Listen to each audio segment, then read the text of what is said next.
Bismillahirrahmanirrahim. Assalamualaikum warahmatullahi wabarakatuh. Halo adik-adik semua, teman-teman mahasiswa ataupun calon TOEFL test taker semuanya.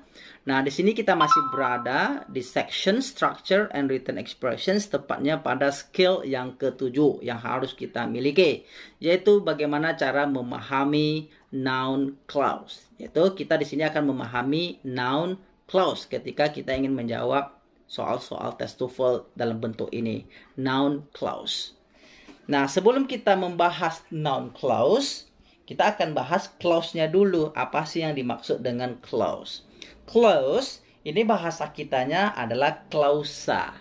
Apa yang dimaksud dengan klausa?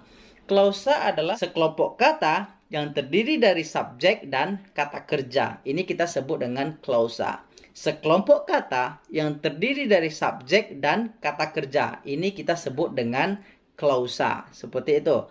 Nah, kita misalkan contoh kalimat di sini. Kita perhatikan, teman-teman semua. Ya, di sini terdapat dua klausa. Klausa yang pertama adalah I don't know. Kenapa kita tahu ini klausa pertama? Karena ada subjeknya. Subjeknya adalah I. Kemudian kata kerjanya adalah now. I don't know. Ini klausa pertama. Ya, ini kita sebut dengan klausa.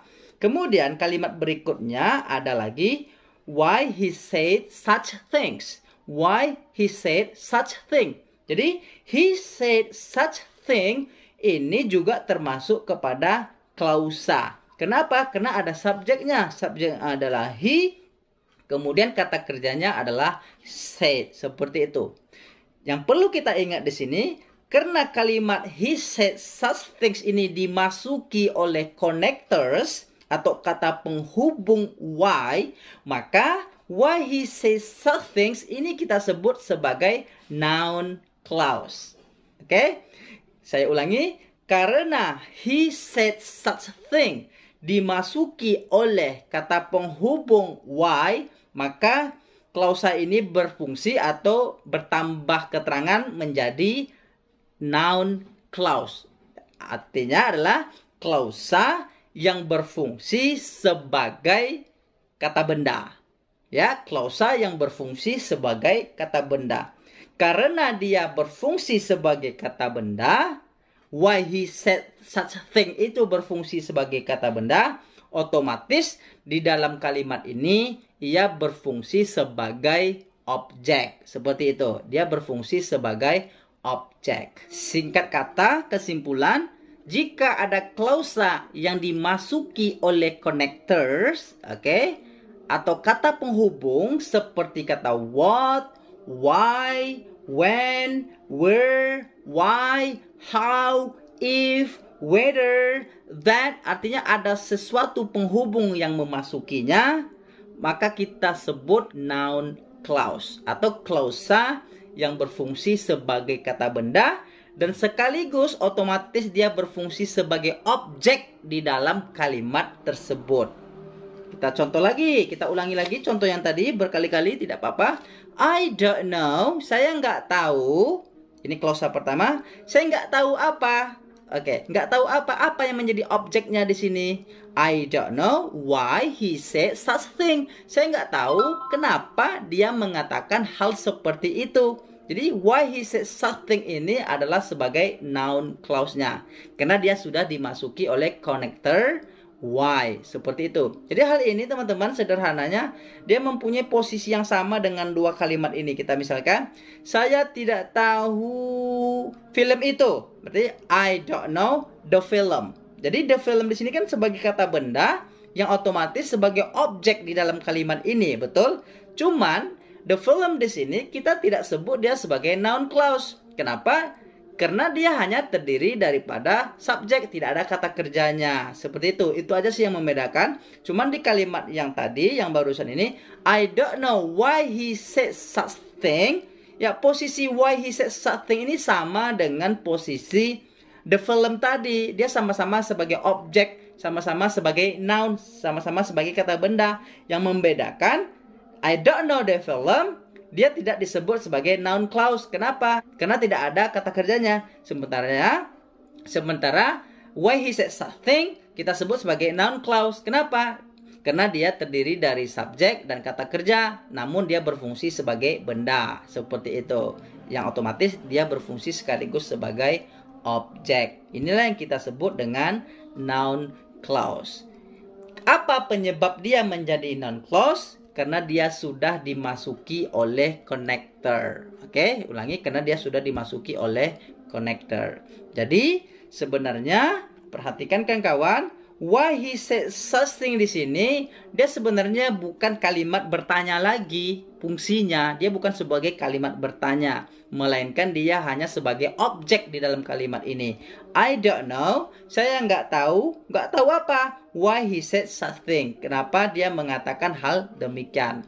Oke, seperti itu pemahamannya teman-teman. Nah, sekarang kita uji pemahamannya. Kira-kira kalimat ini mana yang benar? Ya, kalimat ini mana yang benar? Di mana kamu tinggal? Kalau yang A, where do you live? Kalau yang B, where you live? Ya benar, tetap where do you live? Karena kalimat ini kalimat bertanya. Dia kalimat bertanya. Di mana kamu tinggal? Ya, dia kalimat bertanya. Berbeda dengan kalimat ini. Saya tidak tahu di mana kamu tinggal. Berarti, I don't know where do you live atau I don't know where you live. Tanpa do. Ya benar.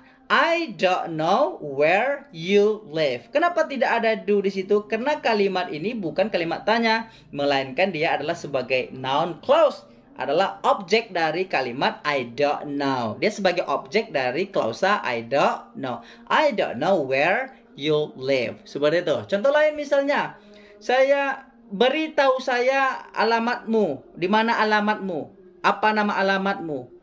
Bahasa Inggris mana yang benar? Tell me what is your address atau tell me what your address is. Ya benar. Tell me what your address is. Beritahu saya. Beritahu apa? Karena dia sudah ada kalimat mendahulunya yang diikuti oleh kata kerja memberitahu, didahului oleh kata kerja memberitahu, maka di mana alamatmu itu dia sebagai objek lagi, dia sebagai kata benda, bukan kalimat tanya lagi, dia bukan sebagai kalimat melainkan sebagai objek seperti itu. Maka benarnya I don't know what your address is, bukan what is your address. Kecuali kita hilangkan kata tell me-nya, beritahu sayanya kita hilangkan. Misalnya, di mana alamatmu? Ya, what is your address? What is, gitu strukturnya, karena dia kalimat tanya. Tapi kalau beritahu saya di mana alamatmu, berarti tell me, kasih tahu apa? What your address is. Nah, di sini harus jeli kita memahami posisi apakah dia sebagai kalimat tanya atau dia sebagai noun clause, seperti itu. Nah, begitu ya teman-teman. Sekarang kita buktikan pemahamannya dengan secara langsung kita jawab soal-soal tes TOEFL yang menggunakan noun clause ini, yang menggunakan materi noun clause ini. Nah, ini soalnya teman-teman, cukup satu saja. Ya, silakan diperhatikan.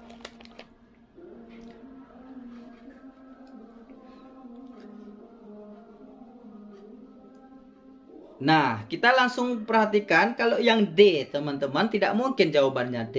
Yang namanya noun clause, dia selalu diikuti oleh kata tanya seperti what, where, why, ataupun kata yang lain seperti if, whether, that, seperti itu. Sementara di sini yang D langsung diikuti oleh kata is. Tak mungkin dia menjadi noun clause. Jadi kalimat D, jawaban D sudah kita eliminasi, seperti itu. Kemudian yang C, the citizens worry about, warga itu khawatir tentang, ya tentu isinya kan objek nanti ya, objek ya. About it is doing, juga tidak mungkin. Kenapa? Dia langsung masuk subjek it-nya. Sementara yang namanya noun clause itu selalu diawali oleh connector yang tadi, kata-kata penghubung yang tadi, begitu. Kemudian kalau yang B juga seperti itu. Maka jawabannya adalah yang A. The citizens worry about, para warga itu khawatir tentang apa? Apa objeknya? What the government is doing. Apa yang pemerintah sedang lakukan. Artinya warga itu khawatir tentang apa yang pemerintah tersebut sedang lakukan. Maka what the government is doing di sini dia berfungsi sebagai noun clause. Kenapa? Karena ada connectors what. Kata tanya what, connectors what di clause tersebut. Maka jawabannya adalah A. Nah, seperti itu teman-teman. Kira-kira mudah-mudahan bisa dipahami dengan baik. Sekiranya ada pertanyaan, silakan DM kami secara langsung melalui via Instagram di sini. Dan sampai jumpa pada tutorial berikutnya. Assalamualaikum warahmatullahi wabarakatuh. Karena orang sudah azan.